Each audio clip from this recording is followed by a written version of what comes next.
Hi, everyone. Welcome back to the Build Your Path podcast. I am your host, Jasmine Rodriguez. Sam, welcome to the show. Would you mind introducing yourself to our listeners? Sure. So my name is Sam Meyerhoff. I'm a project executive, and I'm currently working for Consigli Construction in Washington, D.C. Very, very cool. I'm excited to talk a little bit more about how you got there. But as we usually do on the podcast, can we start out having you tell us a little bit more about your background? What did your life and interests look like in high school? Whew, throwing it way back. So yeah, I actually have a unique story. So unlike a lot of people who live around DC, I didn't come from a big city or even the mid-Atlantic area. I'm from a tiny little town in central New York. I'll give a shout out to Davenport. Went to a really, really small high school, and I'm talking K through 12, one building public school. I think I had the biggest class in years with 35. So we're talking really, really small. And, you know, did I know what I wanted to do when I grew up? When I was in high school? Absolutely not. I really gravitated towards like the math and sciences side of classes, but you know, I also really just loved playing sports, and my head was in that as well. So for me, I got to graduation and didn't have a super clear idea of what I wanted to do, 4 or 5 years from there. So I decided to choose the engineering route. Again, just having that love for math and problem solving. And that's actually what led me to choose the degree that I did, which was civil engineering. Mm-hmm. But yeah, honestly, in terms of like selecting a school, I really, really had a hard time at first because I was torn between, you know, sports and academics, and how can I make those align in a way that made sense for me. And it really came down to, you know, is basketball going to feed me when I'm an adult? And the answer was no, I was not going to make it to the WNBA. So I decided to go the route of a Division III school that had a really strong engineering program, so I could still have the best of both worlds. And all of that was decisions I was trying to make as like a junior and senior in high school, which just seems crazy now. But that's really the start of thinking about your career and where you're going to be headed the rest of your life. It's hard to imagine. It's a lot of pressure to put on high schoolers. Even looking back now, I'm like, I don't understand how we were expected to make this big decision when we're so young. I was wondering, for folks who are in high school and are potentially exploring different college paths, can you tell us a little bit about what civil engineering is all about? So I honestly chose civil engineering because it's one of those engineering degrees that is so broad. So again, not knowing entirely what I wanted to do, I wanted to go in at least having a starting point, and then be able to kind of meander from there. So electrical is pretty focused, I would say, versus civil. You can really go structural, you can go environmental, you can go design, you can go construction. Like there's a lot of different avenues you can go as you're sort of figuring it out. And it really does allow you to kind of take some of those early core classes that you're going to take regardless of what your final decision is, that you usually don't need to kind of hone into until your junior year. So it was a really good starting point for me. And then as I started getting a little bit better grasp on, hey, I'm really leaning towards construction, I'm really leaning towards building and structures and things of that nature versus like civil, like roads and highways and bridges. So, you know, as I kind of figured out where my interests were, it kind of helped to really just kind of hone in from like that really broad degree into something a little bit more focused. Yeah, that's really good to hear. And going back to what we were saying a little bit earlier, while we are being asked to make important decisions when we're still in high school, like trying to figure out what major we might want to pursue or what college we want to go to, I really like that with civil engineering, you were still kind of giving yourself some space to figure out exactly what you wanted to do. Yeah, I think a lot of people panic a little bit that they're going to, you know, start down a path and then want to change their mind. And does that add another semester? Does that add another entire year? And honestly, I had a lot of my freshman and sophomore classes with people in completely different majors too. So we're all kind of in like those core classes together. Granted, I don't know if I necessarily had people who are in business and marketing in those classes, but you can also go those routes and still end up in construction. So like there is a very big circle that can lead you to the same place, honestly, at the end of the day.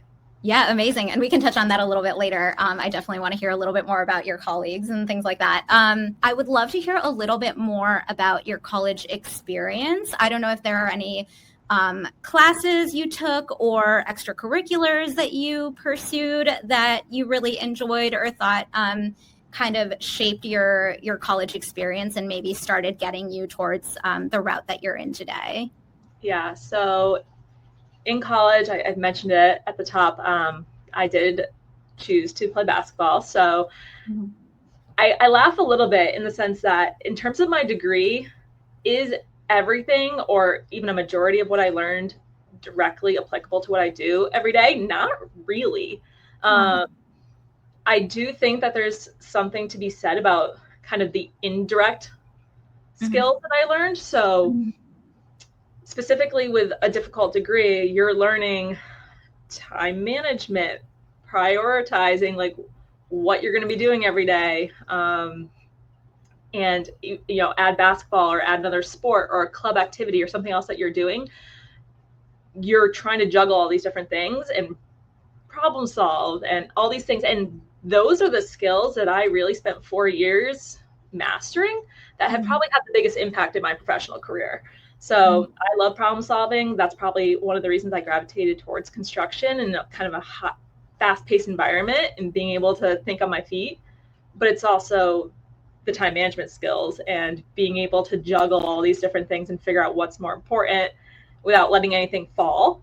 Yeah. So I think it doesn't really matter if you're into sports, if you're into arts, if you're going to be more of a nerd and join one of the more collegiate class, you know, concrete canoe groups or really anything that can get you out of the classroom and get you some additional exposure, whether that just be to different people, different experiences. But I really just think learning how to manage multiple different things at one time is going to help you regardless of where you end up in your professional career. So that's really what had the biggest impact for me, quite honestly.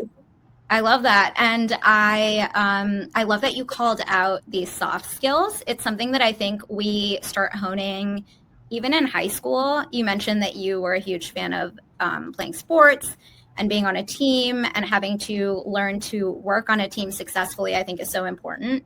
And those are things that you don't necessarily think about when you're thinking about the skills that you need to have in order to go into a career, into an office, whatever it might be. You think you're going to be recalling like the math equations or whatever. And in reality, it's those soft skills that, I mean, obviously the skills that you learn in the classroom are helpful, but the soft skills I think are just as helpful and are things that high school students can be working on right now. That's a great reminder. If you know how to learn and you have figured out what works for you, and I always tell the people that I work with, you know, I'm a visual learner. So if someone's going to try to explain something to me, showing me a picture, drawing me a sketch is going to make that click way faster than you just sitting here verbally talking to me about it. So figuring out how you learn is the biggest thing, honestly. I'm not hiring people, and we'll probably talk about this a little bit later, but I'm not hiring people because they're coming out of college or coming out of high school being experts in how to build a building. I am not expecting anybody at that level to understand that. But what I do want to know is that they know how to learn, they know their style. That will help their manager, that will help their peers to teach them, and it will really get them onboarded so much faster. And then the soft skills, there's going to be some of that comes naturally to people, and there's going to be some of it that's really difficult. So if you're kind of figuring that out early, whether it be high school or college, you know, if you hate public speaking and you're not going to be confident in an interview, or you kind of start stumbling over your words and you're self-aware that that's an area that's not going to come naturally to you, you got to know that and spend some time focusing on it so that you can get to that next step and you're not panicking in an interview and you've got that already figured out and locked in. Yeah, that's such great advice. And so speaking of interviews and what the first steps in your career might look like, I'd love to go back and talk a little bit about your internship experience. I think you mentioned that you did get to do an internship in college. Can you tell us a little bit about that? Yeah, so I mentioned I came from a really small town, and I am not kidding when I say that. And I didn't know anyone in the engineering world. I didn't have that, friend of my parents or a cousin. I didn't have someone I could call and try to help get my foot in the door. So I really had to step back and figure out how to get that done myself. So I did try to apply for my sophomore summer to get an internship, and I was not successful. It went to folks in the year above me. So I took that as, it's not me. I'm not doing anything wrong. They just wanted people who were a little bit closer to graduation, and they were filling those spots first. But it still gave me good practice. I got to get my resume, fine-tuned. I had a couple interviews where I really did get to go in and talk to people. But then going into my junior year, I kind of had a much better plan of what I wanted to do. So what I focused on and what I thought worked really well for me, and I hope that this is beneficial to other people, is, I thought going online and trying to find, different construction sites, websites, and figure out if they were hiring, I was kind of striking out a little bit. It was very difficult to just kind of be guessing and checking and hoping for the best. But really where I had the best success was attending the career fairs at my school. So, and my company does this now. Like, we go out to as many career fairs as we possibly can, and we go to colleges, but we also have been trying to hit some high schools as well for those who don't want to take the path going through college. So we do look at apprenticeships and things of that nature. So that's my best advice. Is it might be intimidating to walk into a gymnasium that has tables as far as the eye can see with all these companies that you might not know a whole lot about. But to get that list ahead of time, be able to kind of figure out which ones you want to go talk to, it's easier for you, honestly. You're getting all of this in one shot. And at the end of the day that they're there because they want to hire people. So you're not going into a scenario where like, I'm submitting my resume, I'm emailing people, I'm hoping to hear back. Like, this is an opportunity where they're actively seeking you out. They want to hire you. They want to fill these roles. All you have to do is show up and be there and, you sell yourself. That's really what you're doing, is you're selling yourself. So that was my best advice. That worked really well for me, and it worked really well for a lot of my friends and peers as well. So yeah, I love that. That's great advice. Don't shy away from them. They can be scary, but I was going to say it is quite I want to acknowledge that it can be quite intimidating, and it doesn't the interview process or the small talk or the, introducing yourself, selling yourself. It doesn't necessarily come naturally to everyone. But that's okay. I don't think it needs to come naturally to folks. I think you need to be brave enough to put yourself out there, and it'll come with time. You would not believe, and I am guilty of this myself. When I started, I didn't love talking to, I call them strangers, people I don't know, on the phone. I would rather shoot someone an email, maybe a text message, but calling someone or answering a phone number that I didn't know, even though I knew it was my job, I was like, oh, someone's trying to get in touch with me. That terrified me. Talking to people one-on-one, in person, less of an issue, but on the phone, I hated it. And you can imagine the young people now are glued to their phones more than ever, but more so in the texting capacity. So a lot of people that I am hiring these days, to get them to call people or call people in person, it's a challenge because it's just not something that people are used to doing. It's outside the comfort zone, quite honestly. So stepping outside the comfort zone is a big one, whether that be attending a career fair, walking into an interview with someone that you're meeting for the very first time. There's going to be a lot of things that, as you're kind of going through that path from figuring out what you want to do, that are going to be outside of, I would say, most people's comfort zone. So if you're ever feeling like that, my advice is you're probably one of many. Yeah. You're not alone. And that's not at all. not And at that's all. actually a great way to set yourself apart too. You mentioned that you're doing some of the hiring now, and so you get to kind of see from the other side, like what is it that applicants can do to set themselves apart. And I would imagine if you're comfortable enough of a phone call, you're immediately like, oh, interesting. Like this is a green flag, good sign, like great way to start off. Yeah. So I don't know. So there's a couple things. So when I interview somebody, I'm not going to intentionally try to ask you a trick question. Mm-hmm. Do I think that there's probably people out there who interview in a very different style than me? Probably. So I'm not going to say it's going to be like roses and sunshine for everything. But I'm just trying to have a conversation and get to know someone. That's my ultimate goal in an interview. So I try to keep it light. I try to keep it natural. But really, I want to know who you are, why you're interested in the industry. I'll obviously ask about some of your technical understanding and skills, and if you've used certain, programs, whether that's, PDF softwares or like just what your exposure to those things have been.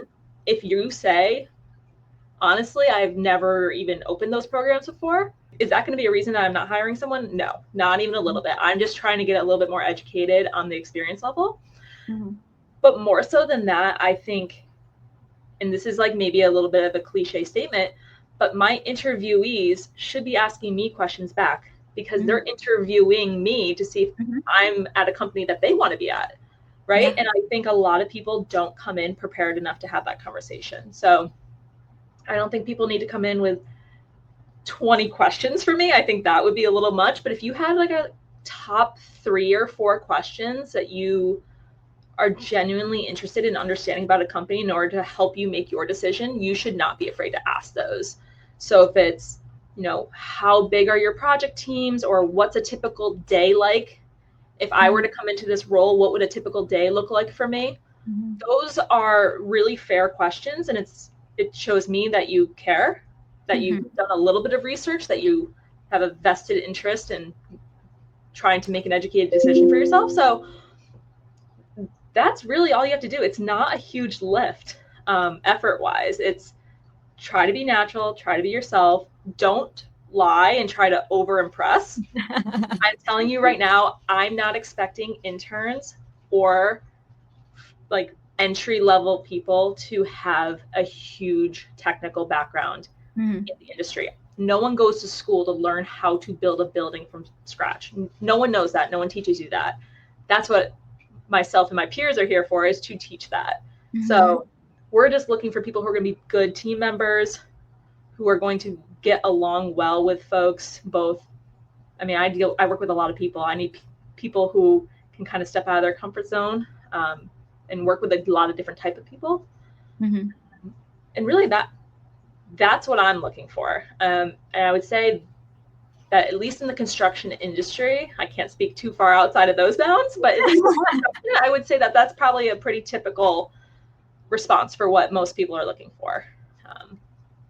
Yeah, that's great. It's great context for folks to have. I remember when we last spoke, you mentioned something that I thought was really interesting. It was a good reminder that when we talk about being a good team player, that doesn't always necessarily mean that you have to be a leader. Can you tell us a little bit more about like what are you looking for when we talk about like being a good teammate or being a good team member? So I laugh a little bit when people try to hire the exact same type of person over and over and over and over again. I was like, because there's a thought process behind it. Maybe everyone who has the same type of personality and the same leadership style would automatically all work really well together. But it's usually not the case. Usually you need that diversity and that variety in order for a team to really flow well together. So I don't like to think of people as A players or B players. I think that's a ridiculous way to categorize people. I do think everyone has a really specific style to their personality, the way that they learn, the way that they work with people. And that's how we try to build our teams, based on that variety. Consigli does something that's really interesting. So anyone who's ever interviewed for us at any level, it could be an internship all the way up to hiring an executive level person, you will do It's like a little quiz, essentially. It's like personality PI index.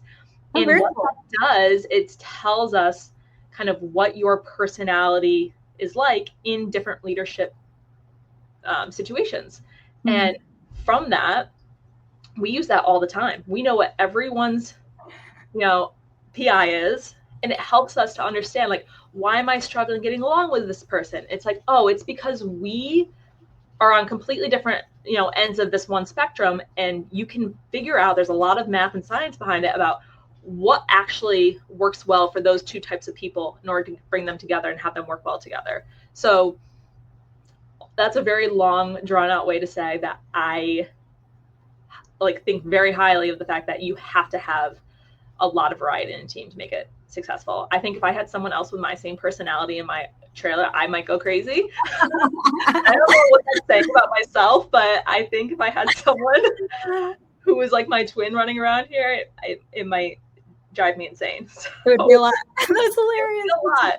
So the variety is, I think, what really makes it work. So I would just say own who you are. I'm impressed to hear that Consigli really invests in that type of information. I think gathering data about people it can be really cool and really helpful. It provides a lot of context, like you said, when you're working on a team and like trying to figure out how to understand each other. I think that's awesome. So this time I am actually going to switch gears a little bit.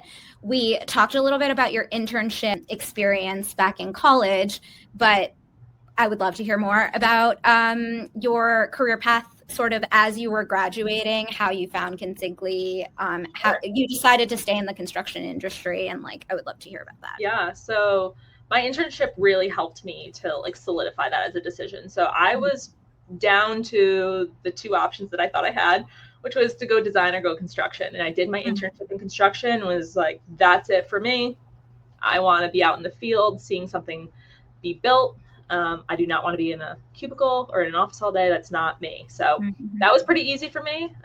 Again, I really wanted to step outside of my hometown. So I did my internship in my hometown, not with Consigli. It was with another general contractor. And what I really learned through that is, because New York was so spread out in terms of the region, the folks working on that project would have to up and move their family after that project in order to be close enough for their next project. It wasn't going to be within a commutable distance. They actually were going to have to physically get up and move their family. So that was something I did not want.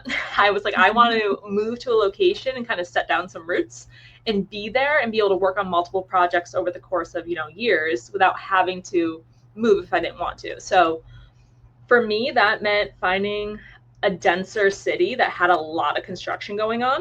New York City wasn't going to do it for me. I did not want to be in that big of a city, so I really gravitated towards either Boston or DC. Ultimately ended up in DC at a really large general contractor. They're the biggest ones in town, and I was like, you know what? They're going to have so much work that I'm going to be able to live where I want to live and, do multiple projects without having to move every 2 years. So that's what drew me down here. That's what drew me really to that first company. And they had some really cool, shiny projects. And that's what I really wanted to do. And I immediately got, I would say, lucky in the sense that I got chosen to be put on one of the most amazing projects right out of school. And that was the African American History Museum for Smithsonian, which, on day one of my professional career, I'm on one of the biggest Smithsonian museums on the National Mall. And from there, I went just down the street to the new International Spy Museum at L'Enfant Plaza. And because I was getting really comfortable with my commute, we just stayed down on the National Mall, and I went over to National Air and Space Museum, where they're doing the huge revitalization of that museum for Smithsonian. And it was about that time that I was looking for a bit of a change in my professional career. Definitely wanted to stay construction, but was more so leaning into a company with a slightly different culture. So I decided to come over to Consigli. I knew Consigli pretty well, having gone to school up in Massachusetts where our headquarters is. And it was a really seamless transition for me. I came over, my very first project was building a new museum underneath the Lincoln Memorial. So again, not something I ever thought I would be doing. And it's like the pinch me moment of like this girl from this tiny town in New York, and I made it all the way to the big time in DC. So I'm really proud of myself. I know my family is really proud, and working for Consigli has been a dream.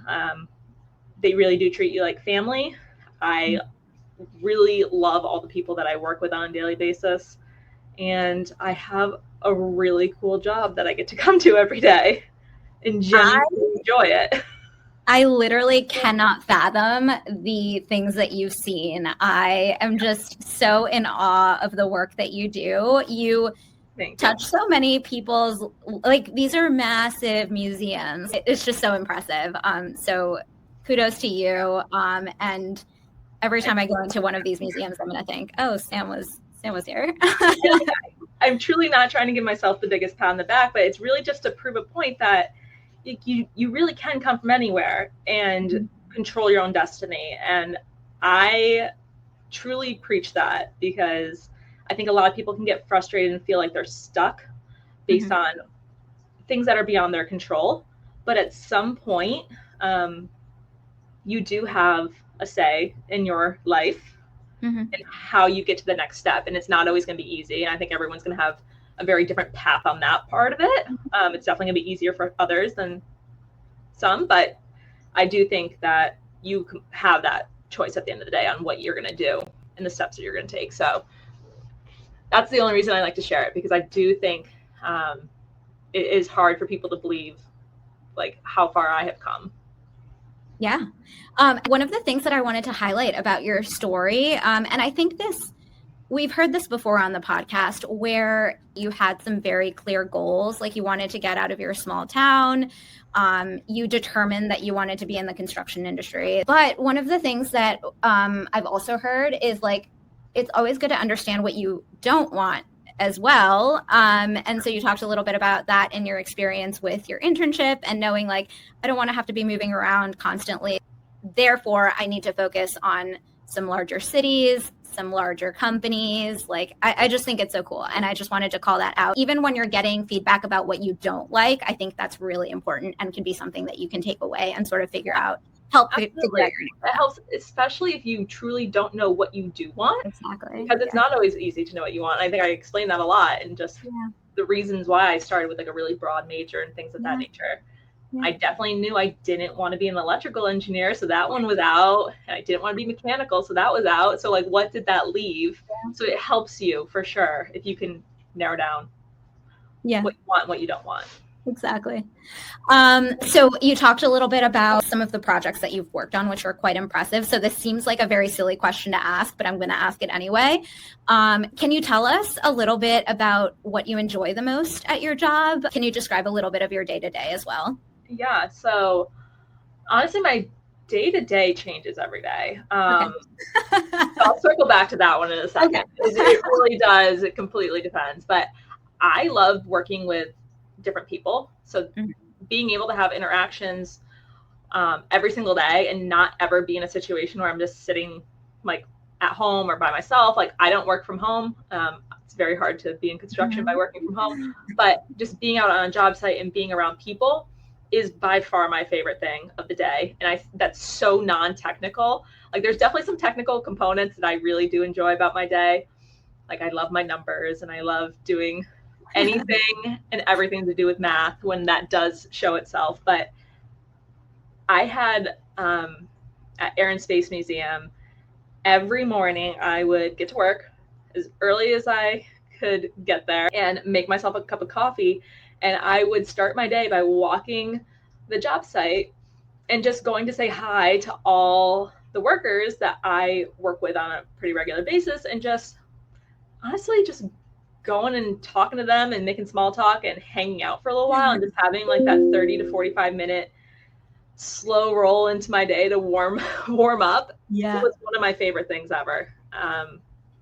And you know, that worked for me because I'm a very social person. I'm sure other people, that sounds terrible. And they're like, no, I want to be in my office drinking my coffee in peace, like leave me alone. But for me, that wasn't the case. I really do enjoy being around people.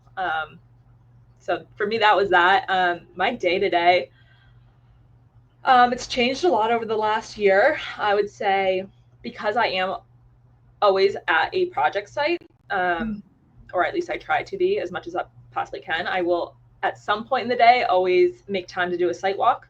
So definitely getting outside, seeing the project in person, making sure no one has questions, or being there as someone to help answer things that I can. I do spend a fair amount of time on email and, trying to just wrangle cats is what I say. I just have so many different things that I need to juggle and making sure everyone's getting answers to all their questions.